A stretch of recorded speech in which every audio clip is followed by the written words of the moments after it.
안녕하세요 여러분, 수익률 상승에 도움을 드리고 싶은 헬퍼입니다. 여전히 단기 반등은 지금 좀 있긴 하지만 정말 좀 계속해서 저는 하락이 길리라고 생각합니다. 특히 이제 미국 쪽은 저는 나스닥 기준으로 아마 최소한 이제 가장 덜 빠졌을 때가 한 3천 정도, 한 8천 정도까지는 가지 않을까라고 일단 보고 있습니다. 제가 이제 왜 그렇게 보고 있는지, 결국 제 생각에 아마 여기 한 200 이동평균선까지는 빠질 것 같은데요.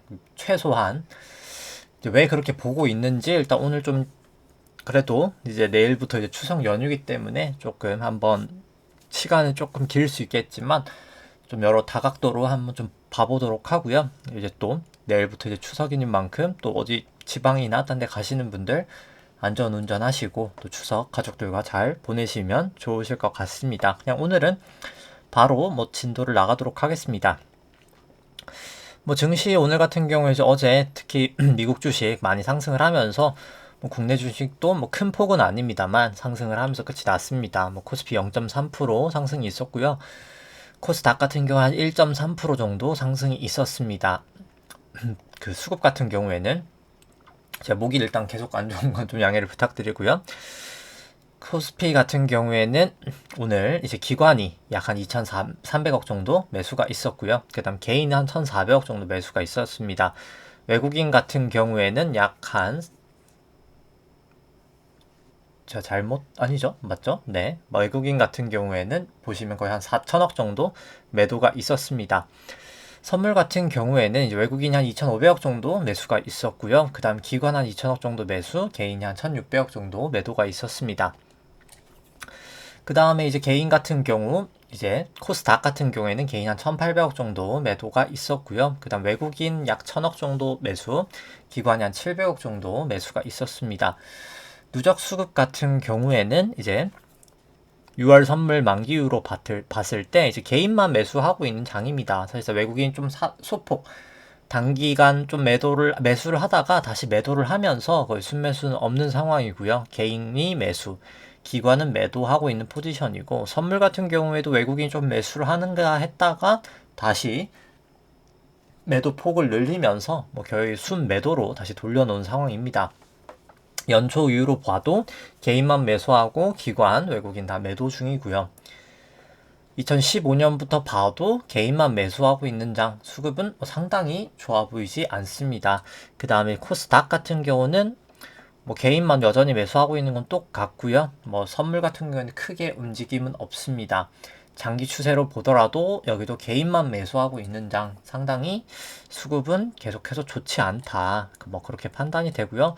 간단하게 이제 어제 있었던 거는 베이지북 나왔었는데 물가 압력이 일단 계속 연말까지는 지속될 거다라고 하지만 저는 긴 시계열로 봤을 때는 연말까지가 아니라 꽤나 긴 시간, 저는 최소 3년에서 5년 정도라고 생각을 합니다. 왜 그렇게 보는지 이제 데이터로, 그건 이제 매크로 설명할 때 같이 좀 보도록 하고요. 나머지 부분은 연준 부의장 같은 경우 이제 금리 추가 인상해야 된다 등등 이제 이슈가 있었습니다. 오늘 그리고 이제 RBA 호주 쪽에서도 이제 좀 약간 비둘기적으로 나왔습니다. 사실 한국은행 부총재도 그렇고 결국은 이제 그냥 물가가 좀 낮아지지 않겠냐, 결국은. 그래서 좀 금리 인상의 속도 조절도 결국은 좀 필요하지 않을까라는 비둘기적인 발언이 나오면서 호주 금리 오늘 하락하고 거의 10몇 bp, 우리나라 금리도 이제 많이 하락을 했었는데, 이제 왜 저는 그렇게 될 수 없는지 좀 데이터로 이것도 나중에 한번 좀 뒤쪽에서 보도록 하고요.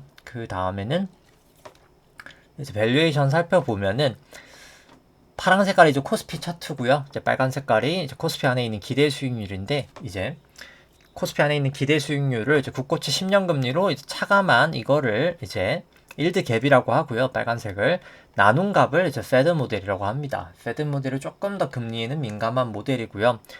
결국 둘 다 높을수록 저평가, 낮을수록 증시가 고평가라고 보면 되는데, 지금 증시 많이 하락하긴 했지만 여전히 고평가 구간이다라고 일드갭이나 페드 모델이나 둘 다 보실 수가 있습니다.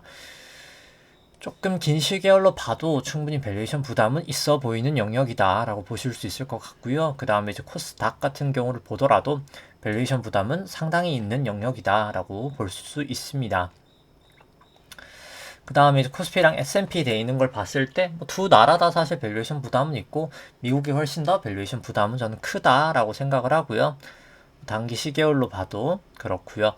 그 다음에 이제 페드 모델을 두 나라를 보더라도 두 나라 다 상당히 고평가 영역이다. 여전히 증시는 많이 하락했지만 여전히 고평가 영역이다 라고 보여집니다.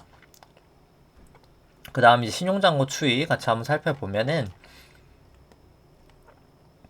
잠시만요. 네.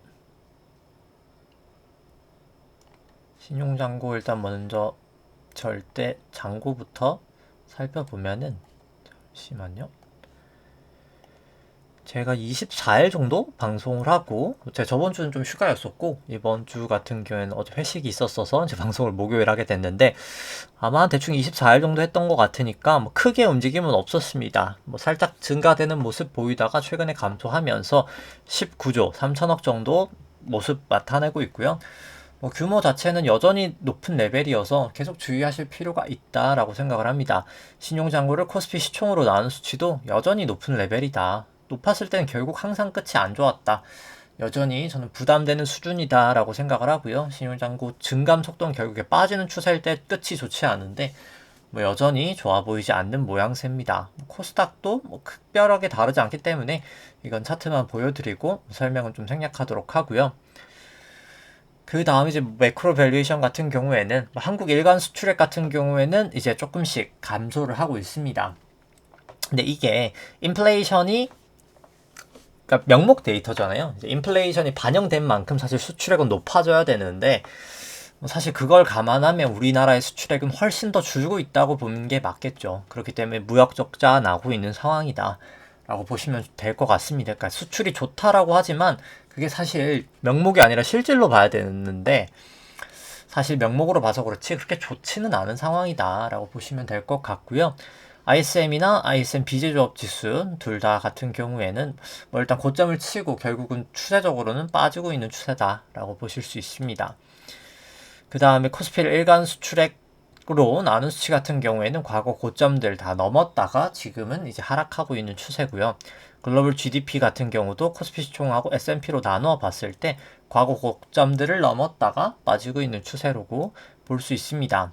하이힐드 스프레드 같은 경우에는 여전히 200이동평균선은 넘어 있고요. 122이동평균선 같은 경우도 재차 반등을 하면서 넘어가 있고 52이동평균선은 살짝 내려오는 듯 하다가 뭐 결국 중기적으로는 저는 좀 다시 올라가리라 생각을 합니다. 뭐 계속해서 좀 조심하셔야 될 구간이다라는 생각이고요. 변동성 지수 같은 경우에 좀 ATR 같은 경우에는 뭐 이렇게 검색해 보시면 뭐 나올 것 같습니다. 그냥 변동성 지수라고 생각하시면 될 것 같고요. ATR 14일이 이 검은 색깔 이동평균선을 넘냐 마냐가 중요한데요. 이제 빅스도 그렇고 넘었기 때문에 일단 코스피는 여전히 위험 회피로 봐야 될 것 같고 나스닥 같은 경우도 ATR은 넘어 있어서 위험 회피고 다만 빅스 같은 경우는 살짝 하회를 하긴 했는데 뭐 중기적으로는 뭐 저는 좀 위험하다 보는데 뭐 단기적으로는 좀 단기 반등 가능성 있어 보인다. 뭐 딱 그 정도로 보여지는 것 같고요. 뭐 부동산 같은 경우 일단 부동산 데이터 먼저 살펴보면 실질 미국 주택 가격 이제 주택 가격을 인플레이션으로 나눈 이제 가격인데요. 인플레이션 이제 조정한 가격인데 오히려 2008년도 닷컴 버블이 아니죠. 이제 금융위기 때보다 지금 높았다가 결국 다시 조금 빠지고 있는 추세입니다. 국내 쪽도 마찬가지고요. PIR이라고 해서 이제 Price Income Ratio 중위소득의 연봉을 이제 가지고 이제 주택 가격을 중위소득의 연봉으로 이제 나눈 겁니다. 그러니까 결국 중위소득의 연봉을 한 푼도 쓰지 않고 몇 년을 모으면 집을 살 수 있을까라고 했을 때 미국은 약 8.2년 정도고요. 영국은 약 9년 정도라고 보시면 됩니다. 그럼 우리나라 같은 경우에는 더 높겠죠. 당연히 서울 아파트 같은 경우에는 약 18배 정도 17.6배 정도가 되고 이건 전세니까 서울 전세 같은 경우에는 9.4배 그 다음에 이제 전국 같은 경우에는 7배 전국 전세 같은 경우에는 약 한 4.6배 정도 나타내고 있습니다. 뭐 상당히 여전히 아직까지 좀 빠지고 있는 추세긴 한데 국내 같은 경우에는 아직까지는 좀 높은 추세죠. 뭐 금하고 은 같은 경우는 뭐 제가 계속 관심 있게 보고 있긴 한데 아직까지는 타이밍이 아니기 때문에 뭐 지켜만 보고 있습니다만 실질금리가 올라가면서 일단 지금은 좀 빠질 거라고 보고요. 근데 실질금리 이제 다시 빠졌다가 이제 올라갔다가 그 다음에 이제 2차 때 저는 들어갈 생각인데, 그러니까 타이밍이 되면 이제 그때 좀 얘기를 드리도록 하고요. 일단 뭐 계속 추이만 보는 상황에서 뭐 금은 조금 은하고 둘 다 좀 하방을 저는 좀 나타내리라고 단기적으로는 봅니다. 결국엔 올라갈 텐데 아직은 좀 타이밍을 봐야 되고, 금은 비율 같은 경우에는 은이 약간 뭐 괜찮은 편이다. 근데 이제 뭐 금하고 은하고 저는 섞어서 살 생각이고요.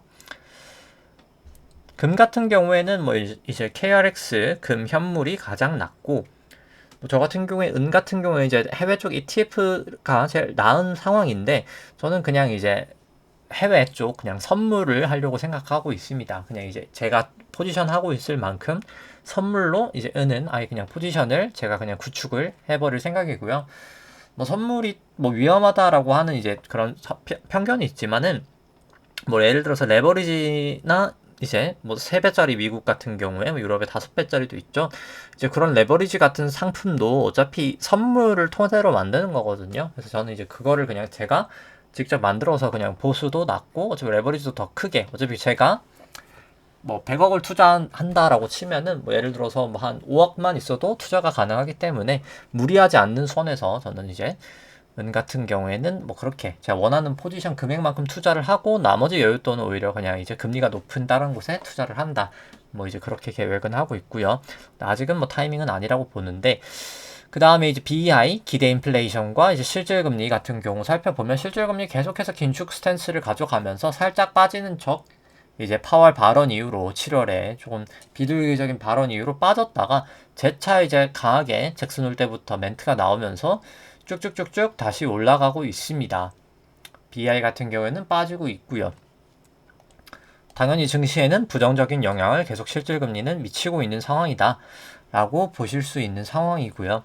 그 다음에 이제 매크로 관련돼서 뭐 OECD 데이터도 좀 업데이트 되고 해서 같이 한번 오늘은 전반적으로 살펴보도록 하겠습니다. 뭐 그 전에 일단 간단하게 밸류에이션 지표만 먼저 살펴보고 매크로 쪽 살펴보면은, S&P를 통화량 지표인 M2로 나눈 데이터 여전히 고평가 영역입니다. 조심하셔야 된다고 보고요. 나스닥도 마찬가지고 윌시어 5000을 M2로 나눈 것도 여전히 고평가 영역이다 라고는 봅니다. 이제 윌시어 5000을 GDP로 나눈 버핏 지수도 여전히 엄청나게 높은 구간이고요. S&P를 주택가격 지수로 나눈 상대적인 부동산 대비해서 주식 가격 같은 경우에는 여전히 아직까지는 좀 비싼 영역이다 라고는 생각을 합니다. 한국 같은 경우에 이제 코스피를 똑같이 M2로 나눈 데이터도 여전히 아직은 고평가 영역이다라고 보고요. 뭐 코스닥도 마찬가지고요. 한국 코스피를 서울 주택 매매 가격 지수로 나눈 수치 같은 경우도 아직까지 엄청 비싸다라고는 할 수 없겠지만 아직은 조금 더 고평가 영역이지 않나라고 생각을 합니다.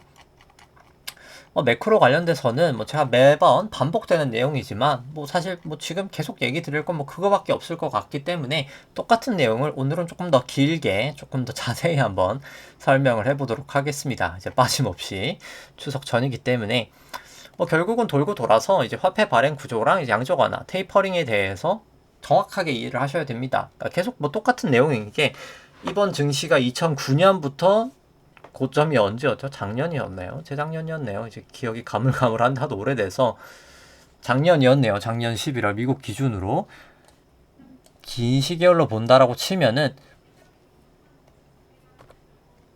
이때 2009년도 바닥부터 2008년도 바닥부터 해서 2022년 이때까지, 그러니까 결국 올라간 이유는 뭐였을까? 그리고 주식은 지금 왜 내려갈까에 대한 명확한 이유를 아는 게 중요한데, 제가 지금 얘기를 하는 게 뭐 사실 다른 이유도 있겠지만 가장 이제 큰 이유라고 보시면 됩니다. 이제 그렇기 때문에 뭐 계속 똑같은 내용이지만 뭐 반복해서 좀 설명을 드리는 거는 뭐 어쩔 수가 없다. 왜냐면 결국 투자라는 게 돈을 버는 게 중요한 거죠. 뭐 재밌고 새로운 내용이 중요한 게 아니라 계속해서 이제 이런 상황에 대해서 좀 이해를 하시는 게 중요하기 때문에 좀 다시 한번 보도록 하겠습니다. 뭐 양적 완화부터 보는 게 중요하겠죠. 뭐 양적 완화, 그냥 돈 푸는 거 아닙니까? 돈 찍는 거서 그 국채 사는 겁니다. 라고 아시는 경우가 많지만, 이게 정확하게 회계 처리를 알아야 이게 향후에 이제 QT에 대해서도 정확하게 알고 좀 상황을 이해되기 때문에 증시가 왜 올라갔는지도 좀 정확하게 이해가 될 수 있고요. 같이 한번 보도록 하겠습니다. 연준이 자산을 매입하는 건 맞습니다. 연준이 됐든 뭐 ECB가 됐든 뭐 이제 어디가 됐든 뭐 맞기는 한데 결국 뭐 국채를 사는 거긴 하죠. 국채를 100을 사면 뭐 누군가 국채를 팔겠죠. 뭐 제가 팔았다고 생각해 보죠. 제가 국채를 팔고 100이란 현금이 생겼습니다. 뭐 저한테는 변화는 없죠. 근데 제가 현금을 은행에 맡기겠죠. 그럼 그것은 은행의 부채가 될 겁니다. 은행은 100의 부채가 늘고 대신 또 100의 현금이 생기겠죠. 근데 그 현금을 지급준비금이라는 계정으로 연준에 재해치를 할 수도 있고, 근데 만약에 대출이 나간다라고 하면 대출을 할 텐데 양적 완화를 하는 시점에서는 대출이 안 나가는 상황이기 때문에 양적 완화를 하는 거거든요. 그렇기 때문에 양적 완화할 때는 대출이 나가지 않고 지급준비금에 은행이 재해치를 하게 됩니다. 결국 다시 연준에게 돈이 돌아오는 거죠. 실제로 돈은 한 번도 실물 시장으로 돈은 나가진 않습니다. 실물 시장의 유동성은 변화가 없어요. 근데 이제 금융시장 유동성은 상당히 공급이 됩니다. 은행에 돈이 많아지기 때문에 금융시장엔 돈이 돌게 되는 거죠. 그렇기 때문에 금융시장 돈이 많아지다 보니까 금리는 낮아지게 됩니다. 뭐 정확하게는 명목금리, 실질금리 둘 다 낮아지게 되는 거죠. 그렇기 때문에 금융시장이 되게 완화적이게 돼서 증시가 올라가고 채권 가격도 올라가고 부동산도 올라가고 비트코인도 올라가고 대출을 하면 돈을 버는 그런 시점이 되게 되는 겁니다. 간단하게 말해서 이럴 때 이제 금융정세라고 보시면 되겠죠. 근데 이제 그 다음에 지금 이제 나타나고 있는 거는 Q팀입니다. 이제 양적 긴축이라고 하죠. 특히나 이제 9월 달부터 아마 더 가파르게 될 거고 실제로 더 가파르게 진행이 되고 있습니다. 이 양적 긴축을 그냥 물가를 잡는 도구다라고 되게 많이 애널리스트 분들도 오해를 하시는 경우가 많은데 이게 회계 처리를 자세히 한번 생각을 해보면 물가를 잡는 도구가 아닙니다. 한번 생각을 해보죠. 양적 긴축 같은 경우에는 그냥 연준이 자산을 매각을 하거나 재투자를 안 해서 연준 자산이 그냥 줄어드는 거 아닙니까? 라고 하는데 이거는 그렇게 간단하진 않아요. 이제 양적 완화도 그러죠. 양적 완화를 제대로 이해 못한 분은 돈을 그렇게 많이 풀었는데 혹시 왜 물가가 안 오를까? 라고 해서 돈 푸는 거랑은 물가가 상관이 없다라는 결론에 이르게 됐는데요. 아까 얘기 드렸었죠. 실물 물가에는 영향을 주지 않습니다. 그렇기 때문에 물가는 오르지 않아요. 양적 완화를 할 때는 금융시장 물가만 올라가는 거죠. 돈이 풀리기 때문에. 양적 긴축은 연준이 자산을 축소하는 게 스타트가 먼저가 아닙니다. 스타트는 투자를 하거나 소비를 하는 게 먼저예요. 예를 들어서 빚을 져서 투자를 했다고 생각해보죠. 100이라는 빚을 제가 졌다고 쳐보죠. 그럼 은행은 100이라는 대출을 해줄 거고 그만큼 현금이 줄어들겠죠. 저한테 돈을 줘야 되니까. 그럼 그 현금을 지준금에서 빼옵니다. 그럼 지준금은 연방준비은행 부채에서 떨어지겠죠. 그러면 다시 이제 국채를 팔거나 MBS를 팔거나 자산이 줄어드는 그런 속도입니다. 근데 여기선 다른 게 있죠. 실물 시장으로 돈이 흘러 들어갑니다. 제가 투자를 하거나 소비를 한다는 것 자체가 제가 실물 경제에다 돈을 쓴다는 거죠. 실물 경제에 돈이 흘러가는 대신에 금융시장 돈은 떨어들게 됩니다. 지준이 떨어지게 되죠. 은행이 대출을 하기 때문에 신용이 창출되는 상황이다라고 보시면 될 것 같고요. 그렇기 때문에 금리도 올라가게 됩니다. 돈이 금융시장에 없어지게 되니까 금리는 당연히 올라가겠죠. 수요와 공급에 의해서. 그렇게 되니까 당연히 물가는 올라가게 되고 오히려 금리도 올라가게 되고 주식은 떨어지는 경우가 일반적이게 되긴 합니다. 근데 꼭 그런 건 아니긴 하고요. 이거는 조금 이따 다시 조금 더 살펴보도록 하고요. 아무튼 이런 이제 거를 일단 사전적인 이해가 필요하다라고 보고요. 그 다음에 이제 이번에 물가가 올라가게 된 이유는 그냥 간단합니다. 수요와 공급 때문이죠. 이제 뭐 매번 반복되는 얘기입니다만 수요와 공급이고 이제 OECD 데이터를 이번에 좀 업데이트된 게 있어서 일단 먼저 같이 한번 좀 데이터들만 먼저 보도록 하죠. 일단 경기 선행 지표고요. OECD 경기 선행 지표 모든 나라가 다 하방 추세입니다. 경기가 상당히 가파르게 반등을 했다가 코로나 이후로 워낙 가파르게 반등했으니까 당연히 이제 슬로우 다운 되는 것도 당연한 상황이고요. 그 다음에 CPI, 물가 같은 경우에는 다 고점을 찍고 소폭이나마 좀 빠지고 있는 추세긴 합니다. 이것도 사실이고 PPI, 생산자 물가 같은 경우에도 고점을 찍고 빠지고 있는 건 사실입니다. 근데 중요한 것은 물가가 이렇게 될 거라는 거죠. 이제 제가 보는 건 모든 사람들은 이렇게 될 거라고 보고 있습니다. 왜 이렇게 될까? 그러니까 결국 뭐 이렇게 가든 결국은 올라갈 거란 말입니다. 이제 그게 왜 그럴까에 대해서 보통은 다 내려간다고 그냥 보니까요. 내년 후년이면 내려간다. 근데 이제 왜 안 내려갔냐고 저는 이제 보는 거를 좀 같이 한번 보도록 하고요. OECD 소매 판매, 산업 생산, 고정자산 투자인데 일단 먼저 이제 데이터들을 간단하게 살펴보면 이게 그냥 수요라고 보시면 되고요. 이 산업 생산이 그냥 공급입니다. 이게 그냥 투자고요, 결국. 뭐 1970년도, 80년도 물가가 높았다라고 얘기를 하던 그 시기엔 당연히 수요가 더 공급보다 많았습니다. 그러다 보니까 물가가 높았었죠. 우리가 아는 금융위기들 언제죠? 2000년 닷컴 버블, 2008년도 금융위기 둘 다 공급이 더 많을 때였습니다. 근데 지금 막 침체라는 얘기를 많이 하는데 2009년부터 코로나 직전까지는 수요와 공급은 거의 일정했었습니다. 그렇기 때문에 딱히 인플레이션이라는 것도 발생은 안 하고 뭐 디플레이션도 없고 그냥 뜨뜻미지근한 그냥 그런 경기가 완만하게 이어졌었죠. 근데 코로나가 터지고 나서 사람들의 라이프 스타일도 바뀌고 돈을 너무 많이 풀었습니다. 그렇기 때문에 수요는 이렇게 폭등을 하게 됐고 공급은 그만큼은 늘지를 못했어요. 그러다 보니까 갭이 워낙 컸죠. 그러다 보니까 물가는 올라가게 되는 겁니다. 수요가 훨씬 더 많으니까요. 일단 이것 때문에 물가가 이제 첫 번째로 오른 게 있고 그러다 보니까 나타난 현상은 대출이 증가하게 됐던 겁니다. 소비가 많든 투자가 많든 뭐가 됐던 간에 많아지다 보니까 대출이 증가하게 되는 거죠. 원래 같은 경우에는 양적 완화를 워낙 많이 했었기 때문에 예금만 늘었었는데 이제 데이터상 보시면 이렇게 대출 자체가 증가하게 되는 거였죠. 예금만 원래는 증가했었는데 말이죠. 그래서 미국 상업은행의 예대율을 보시면은 이때 이후로 뭔가 달라지는 걸 보실 수가 있습니다. 이때가 이제 양적 완화를 시작했던 때고요. 양적 완화를 하다 보니까 대출이 아니죠. 예금이 은행의 지준금이 결국 예금이니까요. 예금이 이렇게나 코로나 때 특히나 급격하게 증가를 합니다. 근데 대출은 생각보다 가파르게 증가하지 못했죠. 그러다 보니까 은행의 예대율 자체는 엄청나게 감소를 했었습니다. 60%를 하회했었었죠. 근데 이제 예대율을 한번 보면은 닷컴 버블 때나 2008년 금융 때나 둘 다 100을 넘었었거든요. 근데 지금은 뭐 침체하지만 지금은 사실 돈이 없는 게 아니라 돈이 너무 넘쳐나서 문제인 겁니다. 예대율은 아직까지 65%를 하회하고 있습니다. 결국 실물 시장으로 풀려날 돈은 여전히 어마어마하게 많다는 거죠. 금융시장의 돈이 점점 떨어져 갈 뿐 실물 시장에 풀릴 돈은 아직도 엄청나게 많다. 그리고 사실 금융시장의 돈도 아직 여전히 많고 이제 그게 결국 다 실물 시장으로 흘러가게 될 거다라고 보시면 됩니다. 그리고 일단 뭐 그냥 데이터 일단 먼저 움직였던 것부터 한번 보면은 일단 뭐 재무부 일반 계정보다 지급준비금을 먼저 보는 게 좋겠죠. 이제 일단 뭐 계정부터 일단 설명을 다시 한번 좀 드리는 게 낫겠네요.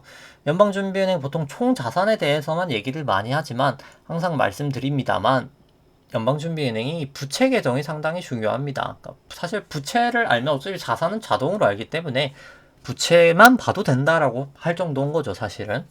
부채를 한번 살펴보면 부채는 뭐 크게 네 가지로 구성이 됩니다.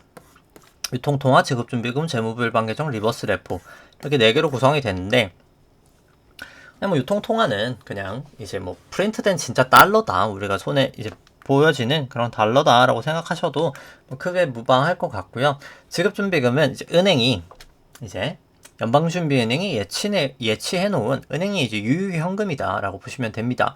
원래는 없었다가 양적 완화를 할 때부터 거의 양적 완화 한 만큼 증가되는 게 원래는 지급준비금이다 라고 보시면 될 것 같고요.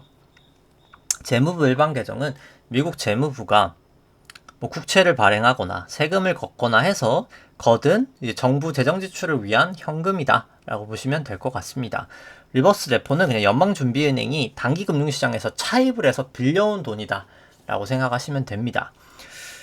그래서 일단 지준 준거 보기 전에 이거 먼저 보죠. 이제 그래서 근데 원래는 그렇죠. 제가 그냥 이제 양적 완화 된 만큼 사실 지준이 이렇게 증가가 됐었거든요. 원래는.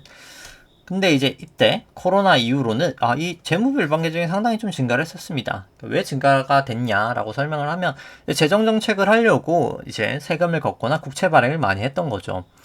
그랬는데 이제 그 돈은 결국 다 쓰는 거잖아요. 쓰다 보니까 이 TGA는 줄어들고 이제 그만큼 사실 지준도 증가가 됐던 겁니다. 근데 이때부터 뭔가 이상하죠. 이때부터 지준이 총 자산은 증가가 되는데 지준은 늘지 못합니다. 오히려 줄어들었죠. 왜 이런 현상이 나타날까에 대해서는 아까 이제 그 데이터랑 똑같습니다. 그때부터 대출이 증가가 돼서 그렇습니다. 이때부터 대출이 증가가 되는 거죠. 소비가 증가가 되니까요. 경기가 좋아지기 시작한 겁니다. 이때부터 정말로. 그러다 보니까 은행 입장에서 지준에 그냥 뭐 이 당시에 뭐 대충 뭐 1%라고 치죠. 1%는 아니지만 1%로 연방준비은행이 예치할래? 아니면 3%에 대출할래? 라고 했으면 은행 입장에서는 대출이 되기만 하면 당연히 대출하겠죠. 그러니까 대출하니까 지준금이 늘질 않는 겁니다. 오히려 빼가는 거죠. 이거 빼서 대출할 거야 라고 되니까 연방준비은행이 자산을 계속 사실 그때도 줄였어야 되는 거죠. 왜냐면 부채 계정이 줄어드니까 자산을 줄여들었어야 되는 게 이제 순리대로 사는 건데 아니다. 뭐 그 당시에 뭐 노숙자들이 너무 불쌍하기 때문에 파월이 그들을 위해서 돈을 더 찍어야 됩니다. 라는 이제 좀 말도 안 되는 소리를 했었습니다. 그러니까 당연히 이제 사회 약자층을 돕는 건 맞는데 사실은 양쪽 하나는 사회 약자를 돕는 게 아니라 이제 사회의 진짜 완전 하이 리치들을 도와주는 정책이거든요. 정확하게는. 그렇기 때문에 뭐 아무튼 궤변을 펼치면서 뭐 돈을 더 찍겠다 해서 실제 돈을 더 찍습니다. 이제 뭐 실제로 사회적인 약자를 도우려면 오히려 이제 재정 정책을 하긴 해야 되고요. 오히려 아무튼 이제 그런데 그러다 보니까 뭔가를 늘려야 되겠죠. 그러니까 지준 때문에 이제 부채는 감소가 됐는데 자산은 늘려야 되니까 뭔가를 늘려야 되니까 이 리버스 레포라는 거를 증가시켜 버리게 됐었습니다. 근데 이제 문제는 리버스 레포를 무제한적으로 늘리면은 부작용이 생긴다는 거죠. 이제 그 부작용이 생기기 때문에 사실 우리는 이때부터 금리는 올라갈 줄 알았던 겁니다. 제가 이때부터 계속 금리는 올라간다고 이미 얘기를 여러 번 드렸었습니다. 뭐 그때 뭐 제가 여러 군데 얘기를 해도 뭐 사실 안 듣는 사람이 워낙 많았지만 아무튼 저는 그때부터 올라간다라고 했고 이제 그때부터 사실 뭐 포지션을 잘 취해서 뭐 엄청나게 많이 벌긴 했었습니다만 아무튼 이제 중요한 거는 알 수 있었다는 거죠. 그때. 왜 근데 그렇게 알 수 있었냐라고 하면은 결국 RRP, 아까 그 RRP라는 것 자체가 메커니즘이 단기 금융 시장에서 뭐 사실상 이게 MMF 시장이라고 보면 되는데 연준이 돈을 빌리는 겁니다. 달러를 빌리고 국채를 담보로 돈을 빌리는 거예요. 돈을 계속 빌리다 보면 여기 돈이 없어지겠죠? 그러다 보니까 단기 금리는 튈 겁니다. 그러니까 돈은 줄고 금리는 튀는 거죠. 당연히 수요와 공급이니까요. 그래서 이 IORB라는 게 사실상 그냥 기준금리라고 보면 되는데 이 아까 그 지급준비금 연준이 은행들이 돈을 맡기면 주는 그 금리라고 보시면 됩니다. 보관료 이자라고 보시면 되고요. 이 T빌이 3개월짜리 미국 국고 채권 금리 SOFR 금리가 그냥 RRP 금리라고 그냥 뭐 똑같진 않은데 RRP 금리라고 그냥 생각하셔도 크게 무방할 것 같습니다. 뭐 이 FFR은 이제 이 IORB를 거래하는 금리, 은행끼리 거래하는 금리다라고 보시면 될 것 같고요. 중요한 거는 이제 돈을 하니까 원래 이 기준금리보다 사실 이 RRP나 이런 게 낮아야 되는데 이 T빌도 그렇고요. 기준금리보다 이 돈이 자꾸 줄어드니까 금리가 올라가는 거죠. 그러니까 금리를 올리게 되고 또 올라가게 되는 거죠. 금리를 높이게 되고 올라가게 되는 거죠. 금리를 높이게 되고 올라가는 거죠. 금리를 높이게 되고 올라가는 거죠. 금리를 이렇게 높이게 되는 상황이 자꾸 발생하는 겁니다. 이제 그게 마치 그런 거죠. 기준금리 그냥 인상 기대가 있으니까 T빌이 오른 거 아닙니까? 라고 하면 그것도 맞는데 이 단기 금융시장이 지금 같은 경우에는 RRP를 계속 늘리니까 금리를 올리게 될 환경이 되는 것도 있습니다. 그러니까 두 가지가 다 있는 상황이다. 결국 RRP를 계속 늘리다 보면 기준금리를 올리는 효과가 계속 나타나서 기준금리를 지금 계속 올리고 있는 거다라고 보시면 됩니다. 근데 사실 뭐 여기까지는 뭐 그래서 뭐 어떻게 우리가 대응을 해야 되는지에 대해서는 얘기가 없었죠. 근데 우리는 어떻게 대응을 해야 될까에 대해서 이제 좀 얘기를 해보도록 하겠습니다. 결국은 어찌됐던 간에 아직까지는 뭐 여러 가지 MBS 뭐 이런 상한 이슈 때문에 좀 부채나 자산이 좀 감소폭이 더뎠던 게 사실입니다. 근데 이제 아마 9월부터 가파르게 될 거예요. 사실 보시면은 전주 대비로는 587억 달러 정도 줄었죠. 지준금은 상당히 좀 많이 줄었고요. 고점 대비해서는 지주는 거의 1조 달러 정도 감소를 했습니다. 상당히 소비량이 크고 대출량이 많았다는 거를 반증하는 거죠. 그렇기 때문에 이거의 영향으로 물가가 올라간 것도 상당히 큽니다. 근데 이제 연준 총자산 같은 경우에는 전주 대비해서 253억 달러가 감소됐었고 원래 6월부터 8월까지는 최대 매월 475억 달러고 9월부터는 950달러를 줄이기로 했었습니다. 하지만 6월 이후로 9월 그러니까 8월 31일까지 890억 달러밖에 하진 않았었어요. 그래서 많이 하진 않았었습니다. 이제 9월부터 가속화가 될 텐데, 근데 중요한 건 마치 그런 거죠. 그러니까 가속화가 중요한 게 아니라 가속화가 되면 그럼 어떻게 되는 건가가 중요하겠죠. 아까 이제 근데 여기서 설명드렸죠. 사람들이 유동성 긴축이라고 생각을 해서 이게 무슨 뭐 돈을 소각하는 거로 생각하는데, 실제로는 QT가 되는 거는 이제 자산과 부채가 줄어들게 되면 금융시장에 있는 돈이 실물 경제로 흘러가는 거다라고 보시면 됩니다. 이제 그거에 대해서 그럼 얼마나 흘러가야 되냐, 결국에 얼마나 흘러가면 정상적인 시장 상황이 되냐가 제가 이제 만들어 놓은 이 데이터로 보실 수가 있는데요. 실제로 연준의 윌러 이사도 그렇고 일반적으로 이 연준 총 자산을 GDP로 나누는 수치가 약 20% 정도가 되면은 적정한 수준이라고 봅니다. 실제로 여기 거의 한 17까지 줄었을 때는 조금 약간 문제가 나타났었죠. 이제 단기자금 금융시장이 단기자금이 너무 없어서 막 레포 금리가 발작을 하는 그런 현상이 있었습니다. 그래서 여기는 너무 작고 약 20%가 이제 적정하다라고 보는데, 2015년도부터 테이퍼링을 했었던 시절이 있었는데 한번 QT를 했던 적이 있었거든요. 그때도 이렇게까지 감소를 했었습니다. 지금은 훨씬 더 높은 상황이에요. 지금 거의 38% 정도 되는데 이게 20%까지 자산이 감소가 돼야 되는 거죠. 미니멈. 그 돈 자체가 약 거의 4.4조, 지금 뭐 거의 한 4조 정도 됩니다. 4조 달러 정도 됩니다.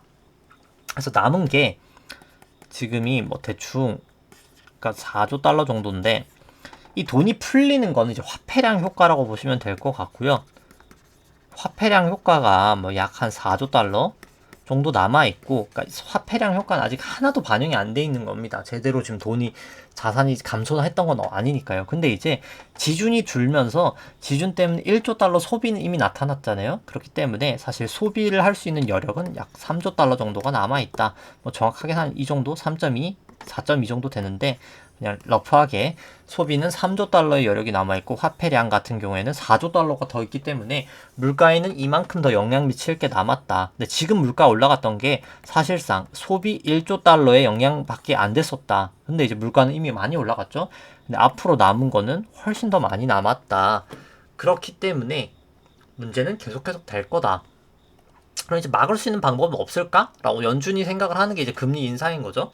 항상 연준이 할 수 있는 선택지는 딱 두 개밖에 없습니다. 딱 두 개밖에 없어요. 뭐 여러 가지 사람들이 이제 희망회로라고 하죠. 희망회로.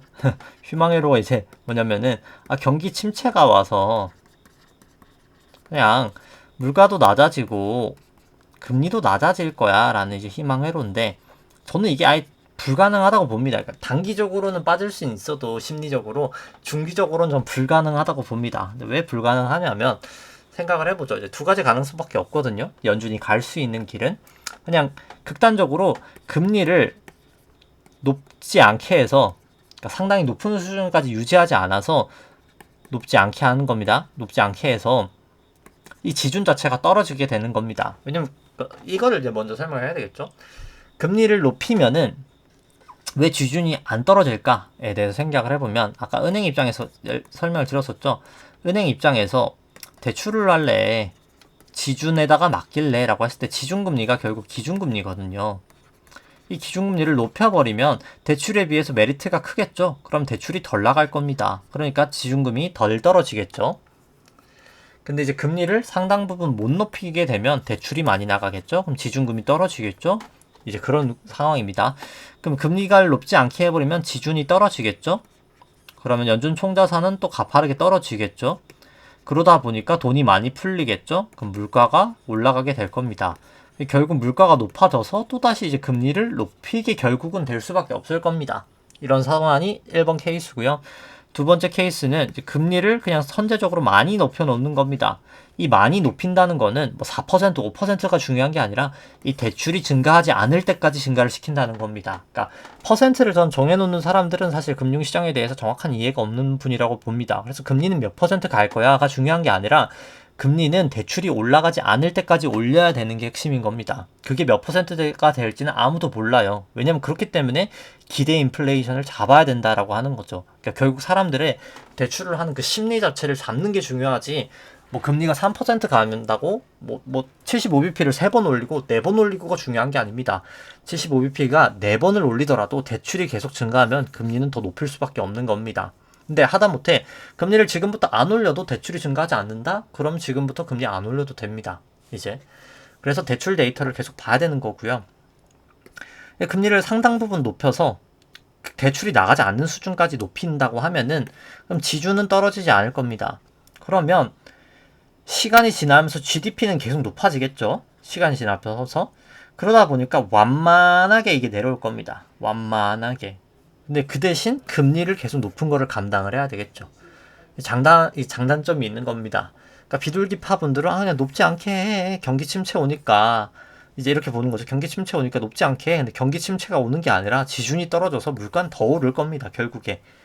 이렇게 되느냐 아니면 처음부터 금리를 높게 해서 힘들게 오랜 시간 가느냐 뭐 그 차이인 거죠. 그냥 처음에 흥청망청해서 완전 나중에 개판이 나느냐 처음부터 힘들게 해서 이제 그냥 완만하게 내려오면서 고통을 계속 겪느냐 뭐 그 차이라고 보시면 됩니다. 뭐가 됐든 고통은 겪는데 1번 케이스가 전 더 최악이 될 거라고 봅니다. 단기적으로는 좀 좋을 수 있겠으나요. 어찌됐든 간에 1번하고 2번 케이스로 둘 중에 하나는 갈 거고 제가 봤을 땐 일단 근데 아마 1번 케이스로 금리 인상은 가지 않을까 생각을 합니다. 이제 과거 이제 70년, 80년도에 실책을 저는 결국은 다시 하리라 봅니다. 뭐 4%까지 금리를 올리는 게 지금 매파적이라고 하는데 뭐 제가 봤을 때는 4%로는 대출이 안 잡힐 것 같아요. 물론 뭐 잡히면 얘기가 다르겠습니다만 제가 봤을 때는 돈을 너무 많이 풀어서 안 잡힐 것 같다. 근데 뭐 그건 가봐야 되긴 하겠죠. 뭐 4% 잡힐 수도 있습니다. 뭐 예를 들어서 이거 확답을 하긴 그런데 제가 봤을 때는 안 잡힐 가능성이 지금 데이터상 커 보인다. 예대율이 너무 낮기 때문에 4% 금리는 지금 물가를 생각했을 때는 너무 낮은 수준이다 라고 보여집니다. 뭐 물가 데이터 오랜만에 보시면은 미국 쪽 물가는 따로 있을 텐데 보시면 미국 쪽 물가가 여기 있네요. 이제 뭐 생산자 물가는 이제 하락하고 있고 뭐 소비자 물가도 하락을 하고 있습니다. 이제 코어고요. 이거는 이제 코어 물가인데 결국 중요한 거는 물가는 빠지지만 이제 결국 제가 말씀드렸죠. QT를 하고 이건 오늘은 얘기를 안 했었는데 QT를 하고 약 한 6개월에서 1년 정도 뒤에 시차를 두고 물가는 다시 올라가게 됩니다. 뭐 지금 이제 유가가 떨어진 부분도 있고 여러 가지 이유로 당연히 이제 기고효과도 있고요. 워낙 전년비 물가에 대해서 이제 앞으로는 점점씩 그 전에 대비한 물가는 조금씩 떨어지는 것처럼 보이긴 할 겁니다. 단기적으로는. 근데 중요한 건 내려왔다가 결국 QT 효과로 인해서 돈이 다시 이제 실물 경제로 풀리면서 더 갈 거라는 거죠. 그래서 저는 이때 금을 사야 된다고 봅니다. 이때 금을 사고 은을 사야 된다라고 봅니다. 그리고 아마 이때부터도 주식은 저는 올라갈 거예요. 아마 여기가 이제 나스닥 뭐 거의 8,000 이렇게 바닥을 아예 찍어 버릴 거라고 보고요. 오히려 아마 다시 저는 그 다음에 물가가 올라가면서 금리도 올라가면서 주식도 올라갈 거라고 보는데 상대적으로는 그러니까 물가를 대비해서는 주식은 상대적으로는 덜 올라갈 거라고 봅니다. 오르긴 오르는데 금이나 이제 부동산 이런 거에 비해서는 조금 덜 오르지 않을까. 왜냐하면 금융시장 영향을 주식이 훨씬 더 많이 받기 때문에 일단 뭐 그렇게 보여집니다. 그래서 뭐 대충 얼추 설명드린 것 같고요. 그리고 뭐 금리가 왜 중요한지에 대해서는 뭐 다시 한번 설명을 드리면은 결국 기업의 가치는 뭘까요? 기업의 가치. 그러니까 기업의 이제 밸류라고 하는 거는 그냥 간단하게 결국 실적과 이제 성장률과 할인율의 이제 함수입니다. 뭐 실적은 당연히 기업 실적이 좋으면 당연한 거죠. 당연히 좋으면 당연히 기업 가치는 높아지게 되고요. 기업의 이제 향후 미래 성장률 같은 경우도 높아지면 당연히 기업 가치는 높아집니다. 할인율이 결국 금리랑 이제 위험 회피 성향이라고 볼 수 있는데요. 할인율은 높아지면 기업 가치는 떨어지죠. 왜냐면 이제 향후에 그러니까 뭐 극단적으로 생각해 보면 되죠. 삼성전자 지금 5만 원에 살래? 삼성전자 지금 3만 원에 살래? 향후 100년 동안 이자율 200% 주는 미국 국채 살래? 라고 생각했을 때 어떤 걸 사시겠습니까? 어느 누구도 삼성전자를 사지 않고 미국 국채 200%짜리를 사겠죠. 그게 이제 그 금리, 결국 금리가 할인율이라고 생각하시면 됩니다. 그냥 항상 얘는 극단적으로 해야 이제 이야기가 편하니까요. 그래서 할인율이 높으면 당연히 증시엔 좋지 않습니다. 기회비용으로 작용하게 되는 거거든요. 결국 조달 비용도 증가하는 요인으로 작용하고요. 그렇기 때문에 이제 금리가 높아지면은 증시에는 좋지 않은 게 일반적인데, 금리가 높아지더라도 성장률도 더 높아지고 실적 더 좋아지면 증시는 올라갈 수 있습니다. 그렇기 때문에 이 세 가지를 다 매트릭스로 같이 동시에 봐야 되는 거죠. 그래서 그냥 뭐 보통 이제 금리가 올라갈 때 주식이 올라갔습니다 라는 사람들이 있는데, 잘못된 말입니다. 금리가 높아졌지만 성장률이나 실적이 좋았기 때문에 주식은 올라갈 수 있었던 거죠. 금리는 올라가는 거는 안 좋은 영향입니다. 근데 다른 게 더 좋았다라고 보시면 되고, 뭐 실적이 안 좋은데 증시가 올라간다라는 거는 성장률이 높거나 할인율이 낮기 때문이겠죠. 이제 이렇게 복합적으로 봐야 되고, 그 복합적으로 볼 수 있는 밸류에이션이 이제 림과 FCF 모델이다. 저 같은 경우는 두 개 다 본다. 이제 그렇게 보시면 됩니다. 퍼랑 PBR 뭐 그런 데이터들은 이런 세 가지를 동시에 보는 게 아니라 딱 실적만 보는 거죠. 주가 대비해서 이제 그렇게 보시면 될 것 같고요. 오늘 뭐 대충 다 설명을 드린 것 같고, 그 다음에 이제 지수 차트들 보고 나서 여기 나와 있는 뭐 외국 주식이나 그러니까 외국 지수나 뭐 국고채, WTR 개별적인 종목들 같이 한번 좀 차트 좀 보도록 하겠습니다. 뭐 국내 같은 경우는 뭐 사실 조금 더 애매한 부분이 있어서 그냥 최근 기준으로만 좀 보도록 하겠습니다. 최근 기준으로도 보고 추세도 한번 보죠. 결국 저는 코스피 200이랑 고점이 다르긴 한데, 뭐 저는 여기 코스피 200 고점이 더 맞다라고 보고요. 여기 이제 5파 엘리어트 파동상 5파 고점을 찍고 여기까지가 이제 A파, B파, 뭐 여기가 그냥 C파지 않았을까라는 생각을 합니다. 내려오고 나서 그냥 여기까지가 결국 B의 반등이고 지금이 이제 C파다라고 보는 게 그냥 합리적일 것 같습니다. 이제 국내는 뭐 사실 파동이 아주 깔끔하지 않아서 100%다라고 말할 수는 없겠지만 일단 그렇게 보여지고요. 그리고 이제 이 4파 저점과 이제 A파 저점을 또 그으면은 채널링을 그을 수가 있는데, 이 채널이 또 깨졌거든요. 여기 이제 내려오면 결국 C라는 건데, 내려오는 상황이었기 때문에 뭐 결국 저는 뭐 단기 반등이 나타난다 하더라도 결국은 빠진다라고 보고, 뭐 개선상으로 봐도 전환선 기준선 역전되어 있고 26일 프랭스팬 또 역전이 되어 있기 때문에 뭐 상당히 좋지 않은 모양새다 그렇게 생각을 합니다. 뭐 코스닥 같은 경우도 뭐 똑같기 때문에 뭐 설명 생략하도록 하고요. 그 다음에 S&P 같은 경우는 좀 장기 차트부터 본다라고 치면은 2009년도 바닥부터 해서 여기까지 1파, 여기가 2파, 3일, 3일, 3일, 3, 3에서 3회로 3파, 여기까지가 이제 4파, 트라이앵글로 딱 나오고 5파 고점 나오고 나서 지금 A, B, C로 저는 빠지지 않을까 라고 보고 있습니다. 뭐 엘리어트 파동상 미국 쪽은 워낙 깔끔하게 잘 가고 있다, 뭐 그렇게 보여지고요. 5파가 반등 하고 나서 이제 떨어진 ABC 파동을 좀 본다라고 쳤을 때 결국 5파 여기까지라고 보고 ABC로 한 파동 내려가고 A파, ABC, B파, 그 다음에 1, 2, 3, 4, 5로 C파가 나오면서 이 작은 ABC들이 큰 A파였다라고 봅니다. 그 다음에 A, B, C로 A파, A, B, C로 B파, 1, 2, 3, 4, 5로 C파가 나오면서 이게 딱 ABC로 B파가 완성이 되고요. 그 다음 파동이 조금 애매하긴 한데 결국에는 지금은 C파라고 봅니다. 그리고 여기에 딱 정확하게 이 하락분에 여기서부터 여기까지 하락분의 61.8%를 정확하게 친 날에 200의 이동평균선을 딱 정확하게 치고, 이 날이 또 하필 뭐 여러 가지가 많습니다.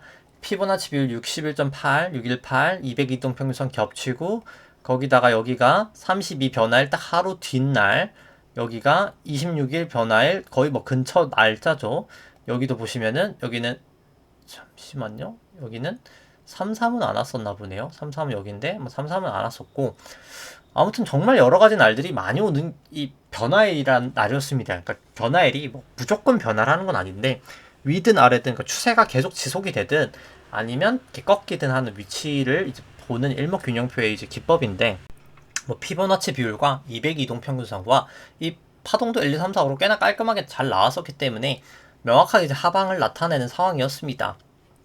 뭐 저 같은 경우에는 뭐 숏은 거의 여기서부터 계속 했었고요. 여기서부터 숏 치고 먹고 여기서 잠깐 또 반등할 때 또 손실을 좀 봤다가 처음에 이제 그 다음에 이번 C파 숏은 제가 여기서부터 시작을 했었어요. 좀 빠르게 했다가 물량을 늘리면서 했다가 결국 한 이쪽 부근에서 한 이쪽 부분이었던 것 같습니다. 여기서 거의 다 청산을 하고 제 차 이제 오늘 조금 들어갔는데 여기가 조금 이제 애매하긴 합니다. 보시면은 이게 C의 1이냐 해서 C의 2가 나오면 반동이냐 아니면 이 짧은 게 그냥 C의 2냐 지금 그 차인데 제가 그냥 계속 지금 고민 중인데 이거는 그냥 모양새를 봤을 때 보시면은 뭐 저는 일단 지금 생각으로는 이게 그냥 1, 2, 3, 4, 5로 해서 여기가 끝이 났거나 아니면 이게 1, 2, 3, 4, 5로 해서 뭐가 됐든 간에 한 파가 끝이 나고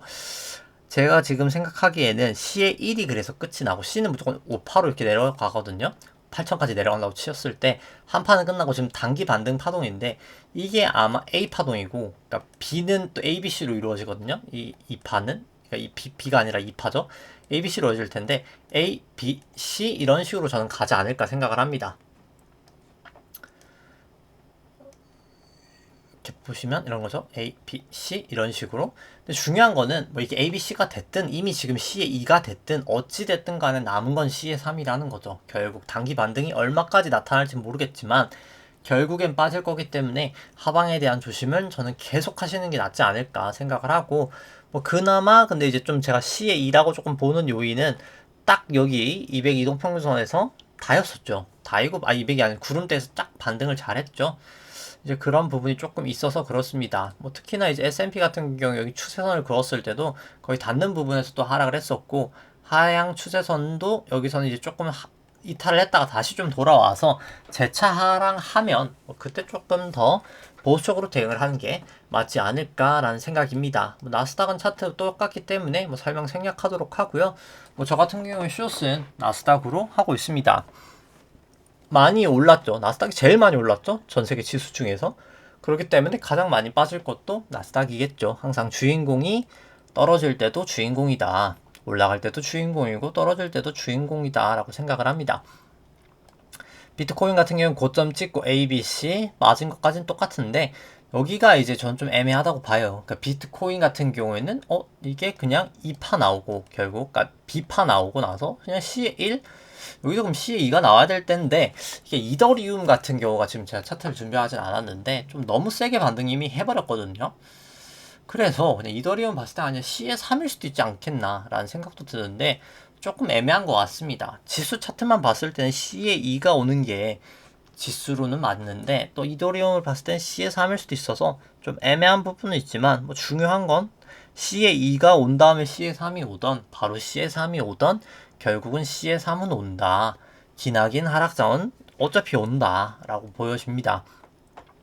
코스피 안에 있는 내재 변동성 V코스피 같은 경우에는 일단 52동평균선을 재차 하회를 하고 끝이 났고요. 거의 딱 다음 부분까지 내려왔었고 다만 아직까지는 26일 프랭스편 호전되어 있긴 합니다. 빅스 같은 경우에는 구름대는 넘지 못하고 빠지긴 했고요. 저는 단기적으로는 좀 빠졌다가 올라가지 않을까 살짝 빠졌다가 올라가지 않을까 라는 생각이고 필라델피아 지수도 여전히 뭐 추세 다 역전되어 있어서 좋아 보이진 않지만 기술적 반등 이후에 빠지지 않을까라고는 보고 있습니다. 니케이 같은 경우도 똑같죠. C의 1, 2 기술적 반등은 이렇게 했다가 올라가지 않을까 이렇게 했다가 올라가지 않을까 보고 있고요. 유로스톡스 같은 경우도 뭐 마찬가지로 기술적 반등이 중기적으로 살짝 나왔다가 빠지지 않을까 싶습니다. 항생 같은 경우도 뭐 여전히 떨어지고 있는 추세, 여기는 추세 좋지 않고요. 상해 종합도 뭐 저는 중국 쪽은 계속 좀 좋지 않게 보고 있긴 합니다. 달러 인덱스 같은 경우도 좀 빠질 수도 있겠다. 근데 어차피 좀 사실 환에 저는 투자하는 거는 옳지 않다라고 봐서 그러니까 미국 주식을 위해서 환을 투자하는 건 맞겠지만 환을 위해 환을 투자하는 건 저는 아니라고 봅니다. 너무 어려운 영역이기 때문에 아니고 일단 뭐 차트상으로는 기술적 하락이라도 일단 일어날 자리긴 하다 라고 보여지고 뭐 달러원 같은 경우에도 분명히 과열은 과열이다 이제 그렇게는 보여집니다. WTI 같은 경우에도 이제 급락을 보이긴 했고요. 뭐 여러 가지 침체 그런 이슈가 계속 노이즈가 생기죠. 뭐 지금 석유 상한제 이런 거 얘기 나오는데 뭐 사실 석유 상한제 같은 경우 러시아 석유 상한제나 가스 상한제는 가격 상한제는 사실 가격을 위로 올릴 수밖에 없는 정책이긴 합니다. 전 세계에서 지구 역사상 단 한 번도 가격 통제 정책은 성공한 적이 없습니다. 성공할 수도 없는 정책이고요. 그렇기 때문에 뭐 제가 러시아를 뭐 옹호하는 게 아니라 이거는 뭐 어쩔 수가 없는 거죠, 사실. 그렇기 때문에, 그러니까 왜냐면 러시아보다 훨씬 더 약소국인 이란도 미국이 제재를 성공하지 못했어요. 사실 북한도 마찬가지고, 그러니까 제재를 어느 정도는 할 수 있겠지만 완벽한 성공의 제재는 되지 못합니다. 그렇기 때문에 뭐 제재 자체가 제가 뭐 나쁘다고 얘기하고 싶은 건 아니고 안 먹힐 겁니다. 생각하는 것만큼. 그렇기 때문에 유가는 결국은 저는 계속해서 올라가리라 봅니다. 중기적으로는. 그렇게 보고 뭐 금 같은 경우에는 단기적으로는 좀 빠졌다가 결국에는 반등한다. 그러니까 반등할 때 그때 좀 사자. 뭐 그렇게 생각하고요. 국고채 10년물 같은 경우에는 이제 뭐 단기 급등했던 요인도 있었고 뭐 그다음에 이제 RBA 호주 쪽 총재나 뭐 우리나라 부총재가 좀 약간 비둘기적인 발언을 하면서 오늘 많이 하락은 했었습니다. 아마 좀 단기적으로는 추가 하락 가능성도 충분히 있어 보이고요. 미국채 10년물 같은 경우에는 고점을 넘기진 않아서 좀 더 보긴 해야 되겠습니다만 뭐 정말 단기적으로 올라갈 거라고 보는데 뭐 좀 올라갔다 빠지든 뭐든 이제 결국 한번 뭐 조정 보일 자리는 거의 다 오지 않았나 싶긴 한데 1, 2, 3, 4, 5를 한번 치러 더 갈 수도 있겠다. 그래서 미국 금리도 좀 애매하긴 한 점은 있다라고 보여집니다. 뭐 그 다음에 이제 키스콜딩스 먼저 뭐 밸류에이션만 보면 뭐 밸류에이션은 계속 문제가 없고 밸류에이션 너무 좋지만 중요한 건 대주주가 아직까지 빠르게 움직이지 못하고 있는 거죠. 아마 증시가 저는 안 좋게 보기 때문에 안 좋은 그런 바닥까지는 아무런 행동은 하지 않지 않을까라는 생각은 듭니다. 근데 이제 그렇게 해서 시간은 좀 많이 길어질 수 있겠죠. 이제 그 다음에 이제 바닥을 찍고 그때 이제 아마 자사주 매입을 하든 뭔가를 하든 좀 액션을 취하지 않을까라는 생각입니다. 제가 봤을 때 그때는 뭔가 할 것 같은데 뭐 그 전까지는 좀 조용할 수 있지 않을까라는 생각이고요. 차트만 봤을 때 차트만 봤을 땐 빠질 수 있는 충분한 리스크가 있는 차트 모양새긴 합니다. 왜냐면 이제 뭐 구름대도 내려왔고 구름대도 두텁고 일단 구름대를 넘기 전까지는 계속 좀 조심을 하시는 게 저는 키스코는 좀 맞지 않나 지금 뭐 생각을 합니다. 그 다음에 뭐 현대해상 살펴보면 현대해상 계속 빠지고 있는 게 아무래도 뭐 증시가 빠지는데 여기는 오히려 계속 올랐었죠. 기본적으로 이제 계속 올랐기 때문에 뭐 당연히 차익 실현 욕구는 계속 있을 거기도 하고요. 근데 뭐 그럼에도 불구하고 뭐 저는 지금 밸류에이션도 비싼 밸류에이션은 아니다. 물론 뭐 엄청 싼 건 아닌데 다른 주식에 비해서는 저는 뭐 현대해상은 싼 편이다 라고 생각을 합니다. 왜냐면 금리 인상에 수혜주기 때문에 중기적으로는 오를 수 있겠는데 단기적으로는 빠질 수 있겠죠. 단기적으로는 금리가 빠질 수 있으니까요. 이제 뭐 그런 상황이다. 이제 근데 좀 장기적으로 봐서는 괜찮고 단기적으로는 좀 안 좋을 수도 있겠다. 뭐 그냥 그 정도로는 보여집니다. 뭐 우리 금융지주나 이제 뭐 은행 지주 뭐 다 똑같은데 뭐 정부 규제의 리스크가 계속 큰 거죠. 뭐 특별 충당금도 지금 뭐 쌓아라는 얘기가 있고 뭐 배당 그거 되면 이제 배당도 조금 영향을 받을 수도 있고 물론 직접적인 바로 영향은 받지는 않을 것 같긴 한데 아직까지는 배당 가능 이익은 많아서 어찌됐든 간에 계속 규제 리스크도 있고 금리 인상되면서 손해율이 높아질 수도 있는 그런 대손 리스크도 있고 하다 보니까 주가가 힘이 없긴 합니다. 근데 그럼에도 저는 뭐 일반 주식보다는 낫지 않을까라는 생각은 뭐 계속 가지고 있기도 하고요. 근데 일단 뭐 그리고 밸류에이션 자체가 뭐 워낙 저렴하기 때문에 뭐 저는 충분히 뭐 매수할 레벨이긴 하다. 근데 다만 증시 자체가 안 좋기 때문에 뭐 그거에 대한 같이 빠질 수 있는 리스크는 모든 주식들이 다 있다라고 생각을 합니다. 뭐 그렇기 때문에 저는 뭐 숏포지션이 훨씬 더 큰 거고요.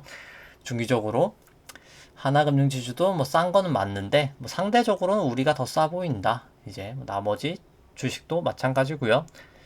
그 다음에 이제 삼성전자 살펴보면은 삼성전자 신저가를 기록을 하면서 하방 추세를 여전히 나타내고 있습니다. 추세 계속해서 좋아 보이지 않고요. 절대가치 평가를 본다고 해도 삼성전자는 뭐 그렇게 밸류에이션 메리트는 커 보이지는 않습니다. 상대가치 평가를 봤을 때는 매번 이야기를 드립니다만 약 8% 정도가 삼성전자의 밸류에이션 마지노선입니다. 8%를 닿으면 보통 항상 삼성전자 주가는 떨어졌었습니다. 이번에도 마찬가지였고요. 그래서 그럼 어디까지 떨어졌냐라고 치면 여기까지 떨어졌었거든요. 지금이 아직 거기까지 못 갔죠. 그렇기 때문에 충분히 더 떨어질 수 있고 중요한 거는 또 물가가 문제죠. 금리가 워낙 높다 보니까 이 금리 조정한 기대 수익률 같은 경우는 여전히 저점인 겁니다. 그래서 상당히 좋아 보이지 않는다. 저는 상당히 좋지 않은 상황이다. 뭐 그렇게 생각을 합니다. 뭐 지금 전혀 삼성전자는 싸진 않다라고 보니까 엄청 비싸다라고 말씀드리긴 뭐 한데 금리를 감안했을 때 뭐 사실 싸다고는 절대 말씀을 못 드린다. 금리를 감안하면 오히려 저는 비싸다라고 봅니다. 그 다음에 하이닉스 같은 경우 여전히 뭐 거의 삼성전자랑 비슷하게 좋지 않은 모양새 나타내고 있고요. 하이닉스 차트가 아니라 이제 절대가치 평가를 봤을 때는 뭐 상대적으로는 좀 저평가로 보이긴 합니다만 뭐 그럼에도 불구하고 여기는 이제 실적 변동성이 워낙 크기 때문에 원래 조금 더 밸류에이션 부담이 덜한 종목이긴 하고요.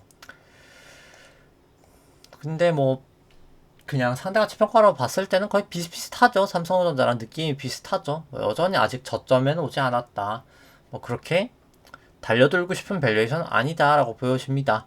현대차는 뭐 KT랑 지분 수합도 하고 했는데 뭐 워낙 규모가 크니까 뭐 현대차에 미치는 영향은 그렇게 크진 않았습니다. 일단 뭐 여기는 뭐 지금 전기차 그 IRA 뭐 관련된 이슈도 있고 여러 가지 있지만 사실 뭐 실적이 나쁘진 않고요. 솔직히 실적이 나쁘진 않은데 저 뭐 일단 추세도 뭐 그렇게 나쁘진 않긴 합니다. 상대적으로 다른 주식에 비해서. 근데 그럼에도 불구하고 저는 일단 뭐 밸류에이션 너무 비싸다. 솔직히 저는 밸류에이션은 좀 비싸다, 많이 비싸다라고 생각을 하고요. 상대가치 평가로 봐도 밸류에이션은 저는 솔직히 좀 사고 싶은 밸류에이션은 아니다라고 생각을 합니다. 회사 자체 지금 뭐 섹터 자체는 워낙 좋다라고 보는데 자동차는 좋은 섹터입니다 지금. 근데 그거에 비해서 좀 밸류에이션 저는 그렇게까지 마음에 들진 않는다. 이제 그 정도고요. 효성화학, LG 효성이 아니라 이제 LG화학 같은 경우도 일단 뭐 전환선 기준이 일단 역전이 돼 있어서 이게 기술적 반등일 가능성이 전 높다라고 봅니다. 좀 그래서 전환선 기준선이 다시 호전될 정도로 올라가느냐 이제 그걸 좀 지켜보는 게 중요할 것 같고요. 뭐 절대가치 평가로도 뭐 밸류에이션 저는 여전히 부담이 있어 보이고요. 그 다음에 이제 뭐 상대가치 평가를 봤을 때도 뭐 엄청 비싸다라고 말할 정도까지는 아닌데 뭐 그렇다고 이제 수치가 막 엄청 싼가에 대해서도 물음표다. 근데 확실히 뭐 엄청 비싼 건 아니긴 합니다. 상대가치 평가로 봤을 때는. 그렇고 뭐 롯데케미칼 같은 경우에는 뭐 추세 여전히 좋지 않죠. 계속 구름대를 일단 못 넘어서 이런 주식은 일단 사더라도 무조건 구름대가 넘어야 됩니다. 여전히 아직까지는 때가 아니다 라고 보여지고 절대가치 평가로도 뭐 그렇게 메리트가 커 보이진 않는다. 그 다음에 상대가치 평가로 봤을 때는 비싼 건 아니지만 또 엄청 싼 것까지도 아니다. 뭐 굳이 아직까지는 손이 안 나간다. 그 다음 효성화 같은 경우에도 여전히 계속 전저점 뚫리고 있는 상황에서 섣불리 접근하실 필요는 없다 생각은 하고 상대가치 평가를 절대가치 평가를 봤을 때는 뭐 밸류에이션 상으로는 충분히 매력이 있지만 일단 원재료가 프라프한 가스기도 하고 지금 PP가 좀 공급 과잉적인 측면이 있기 때문에 좀 상승 추세로 돌아가고 사실 사는 게 더 맞지 않을까 저는 그렇게 생각을 합니다. 기대 수익률 자체는 계속 높아지고 있긴 합니다만 아직까지는 조금 더 지켜봐야 되지 않을까. 조금 더 상승 추세가 확실해지고 들어가자. 이제 그게 저는 더 맞다라고 보고요. GS 같은 경우에 뭐 하락을 할 수도 있겠습니다만 뭐 저는 일단 뭐 추세는 일단 뭐 다른 주식에 비해서는 나쁘지 않다. 뭐 GS는 저는 개인적으로 좀 좋은 주식이다 생각을 하고요. 뭐 절대 가치로도 충분히 저평가되어 있다라고 보여지고 상대 가치 평가로도 매우 싸다. 사실 밸류에이션으로는 흠잡을 데가 없다라고는 보여집니다. 그 다음 KT 같은 경우에 뭐 지분 수합하면서 뭐 좀 올라간 부분이 있고요. 뭐 사실 KT는 실적도 나쁘지 않고 방어주기도 하고 뭐 괜찮은 주식이다 현재 상황에서 그렇게 생각을 합니다. 근데 다만 일단 뭐 여기도 기술적으로는 기준선 밑으로 떨어지고 26일 평균선 역전됐기 때문에 뭐 차트가 좋다라고 말하기는 어려울 것 같습니다. 그래서 충분히 증시가 빠질 때 같이 빠질 수 있겠다라는 생각이고 다만 절대가치 평가로 봤을 때는 충분히 저평가가 되어 있기 때문에 뭐 괜찮은 주식이다 라는 생각은 변함이 없고요. 상대가치 평가로 봤을 때도 충분히 림 모델을 쓰는 장치 산업에는 림 모델이 그렇게 적합하지 않음에도 불구하고 이 정도 밸류에이션이면 상당히 그래도 양호한 밸류에이션이다 라고는 생각을 합니다. DLNC 같은 경우에는 뭐 계속 원자재 쪽 이슈도 있고 뭐 여러 가지 이슈가 있기 때문에 뭐 그렇게 증시 움직임이 좋지는 않긴 합니다만 일단 구름대만 넘어가면 저는 괜찮지 않을까 라는 생각이긴 한데 일단 뭐 밸류에이션 자체는 충분히 저렴하고요. 그 다음에 상대가치 평가로도 충분히 저렴하긴 해서 업황이 안 좋은 건 맞는데 뭐 저는 뭐 더 빠질 수는 있겠습니다만 좀 계속 좀 와칭을 하고 좀 지켜볼 만한 회사지 않나 라는 생각은 계속해서 가지고 있습니다. 뭐 카카오 계속 하염없이 빠지고 있고요. 추세 좋지 않고요. 밸류에이션 같은 경우에 카카오 그렇게 좋지 않습니다. 그렇게 사고 싶은 밸류에이션은 아니고요. 상대가치 평가로 봐도 뭐 그렇게 메리트가 있어 보이지는 않습니다. 그 다음에 네이버 이제 살펴보시면은 뭐 네이버도 카카오랑 모습이 비슷하죠. 뭐 굳이 떨어지는 칼날 잡을 필요 전혀 없고요. 밸류에이션도 네이버 비싼 편이고요. 상대가치 평가를 봐도 뭐 굳이 그렇게 사고 싶은 밸류에이션은 아니다 생각은 듭니다. 그 다음에 셀트리온 살펴보면 뭐 셀트리온 같은 경우에는 일단 200 이동평균선에서 지지를 하긴 했는데 여기서 이제 전환선을 넘어가면서 다시 기준선까지 넘냐 마냐가 중요할 것 같은데 이제 26일 프랭스팬도 또 역전돼서 뭐 단기 반등 이후에 저는 빠지지 않을까라고는 일단 보고 있습니다. 기술적인 반등 정도지 않았을까라는 생각이긴 한데요. 그리고 일단 뭐 밸류에이션 자체도 저는 뭐 사실 셀트리온 좀 비싸다고 보고요. 상대가치 평가를 봐도 뭐 저는 비싸 보인다. 뭐 굳이 사고 싶진 않다 생각이 듭니다. 그 다음에 이제 삼성바이오로직스인가요? 이제 삼성바이오로직스 살펴보면 다시 이제 구름대 밑으로 나오면서 상당히 차트 좋아지지 않았습니다. 뭐 기술적 반등 정도는 언제든 나올 수 있는 모양입니다만 뭐 결국 끝은 좋지 않지 않을까라는 생각이고 여기도 밸류에이션은 저는 좀 너무 비싸다라는 생각은 변함이 없고요. 상대가치 평가로 봐도 여전히 비싸다. 이제 뭐 그 지분법 하던 거 뭐 연결로 해서 뭐 기술적으로 PBR 반등한 것 때문에 있기는 한데 여전히 그럼에도 불구하고 저는 비싼 레벨이다라는 생각은 전혀 변함이 없고요. 밸류에이션이 NC소프트 같은 경우도 뭐 차트가 뭐 이도저도 아닌 차트 모양이긴 한데 뭐 추세가 워낙 좋지 않아서 아직은 좀 지켜봐야 된다. 이제 그렇게 보여지고요. 밸류에이션도 좋아 보이지 않는다.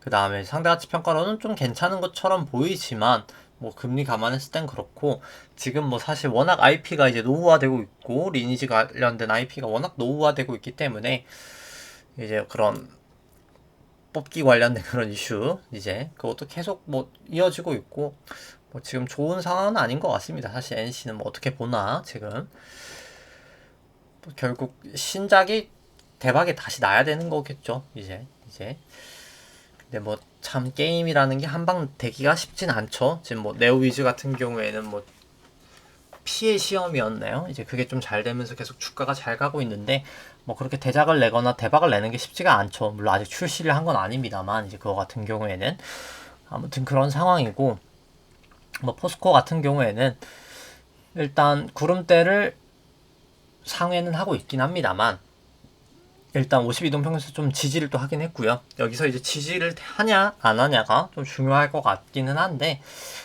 뭐 못할 가능성이 증시 움직임을 봤을 때는 전 중기적으로는 조금 더 크지 않나 라는 생각이긴 합니다. 뭐 공장 중단된 뭐 이슈도 있긴 했었을 거고요. 그 다음에 이제 밸류에이션만 봤을 때는 뭐 충분히 사실 많이 저평가되어 있는 주식이긴 한 건 사실이고요. 상대가치도 마치 그렇긴 합니다. 그래서 뭐 그렇긴 한데 일단 추세가 아주 좋지는 않아서 뭐 사신다고 쳐도 좀 구름대를 확실히 넘어가고 사는 게 저는 더 맞지 않을까라는 생각을 가지고 있긴 하고요. LG전자 같은 경우에도 일단 구름대를 벗어나야 될 텐데 일단 위든 미치든 어디로 움직이면서 내려가면 무조건 매도를 하시는 게 저는 맞지 않을까 그렇게 생각을 합니다. LG전자 같은 경우 밸류에이션은 충분히 이제 매력적인 밸류에이션까지 온 것 같고요. 상대가치 평가로도 충분히 매력적인 밸류에이션까지 온 거는 사실입니다. 뭐 제일제당 같은 경우는 또 하락을 하면서 이 122동평균선 구름대까지도 왔고요. 결국 구름대 깨지면 여기도 미련 없이 매도하시는 게 맞지 않을까 생각을 합니다. 제일제당 같은 경우는 밸류에이션이 엄청 좋다 하기도 안 좋다 하기도 애매한 정도 밸류에이션이고요. 뭐 상대가치 평가로는 그래도 좀 괜찮은 수준이다. 뭐 그 정도로 보여집니다. 그 다음에 이제 한국기업평가 같은 경우에는 뭐 계속 떨어지는 칼날 뭐 굳이 잡을 필요 없다 보여지고요. 밸류에이션 같은 경우에는 그냥 지금이 적정한 수준의 밸류에이션이다 라고 보여집니다. 근데 다만 상대가치 평가로 봤을 때는 뭐 비싼 평가대로 보이진 않지만 금리를 또 조정했을 땐 그렇게 좋아 보이진 않아서 그냥 좀 지켜보는 정도가 맞지 않을까 싶고요. 뭐 다올투자증권 같은 경우에는 최근 또 빠지면서 상당히 밸류에이션은 저평가가 되어 있는 것은 명확한 것 같습니다. 근데 일단 워낙 여기 PF도 많이 하고 하이리스크 종목이긴 해서 하이리스크 하이리턴이 기대되는 종목이다 생각이 되고 한국금융지주도 상당히 저렴한데 여기는 미들 리스크 미들 리턴이라고 보시면 되겠죠. 중위험 중수익 정도. 뭐 둘 다 저평가되어 있다라고 봅니다. 근데 둘 다 이제 금리를 또 감안했을 때 엄청까지는 아니긴 한데 뭐 그럼에도 불구하고 저는 뭐 좀 낙폭은 과도하긴 하다라고 생각을 합니다. 타이밍 봐서 좀 매수를 더 할 생각인데 아직은 아니긴 하고요. 일단 떨어지는 칼날이다. 다올도 뭐 증시는 결국엔 전 더 빠진다라고는 봅니다. 한국 금융지주 같은 경우도 여전히 아직까지는 떨어지는 칼날이고 애플 같은 경우에는 미국 쪽 보시면은 기술적 반등은 결국은 날 텐데 났다가 이렇게 빠졌다가 결국 올라가지 않을까라는 생각이긴 합니다.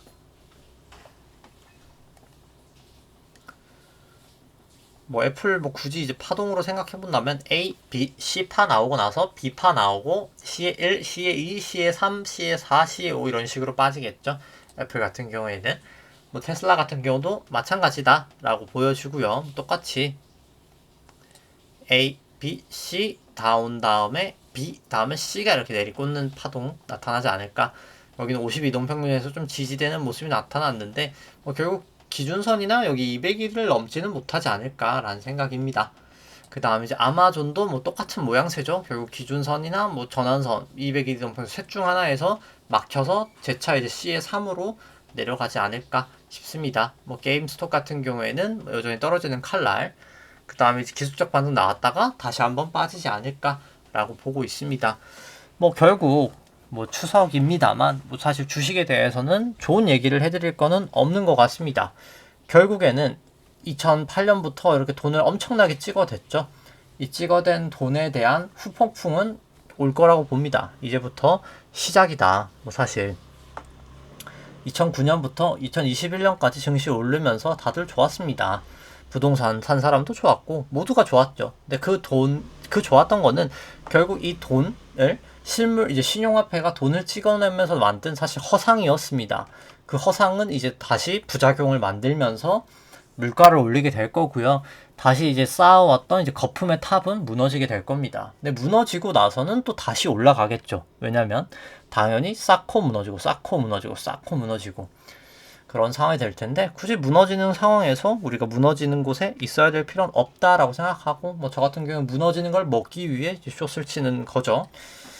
그래서 계속 사실 추석입니다만 뭐 부정적이를 해서 좀 그렇긴 합니다만 증시는 단기 반등 정도는 가능하겠지만 중기적으로는 계속 조심하시다라는 거를 좀 얘기를 하고 싶고 네, 다시 한번 추석 잘 보내시고 다음 주에 찾아뵙도록 하겠습니다. 네, 좋아요와 구독 누르시면 감사하겠습니다. 이상입니다.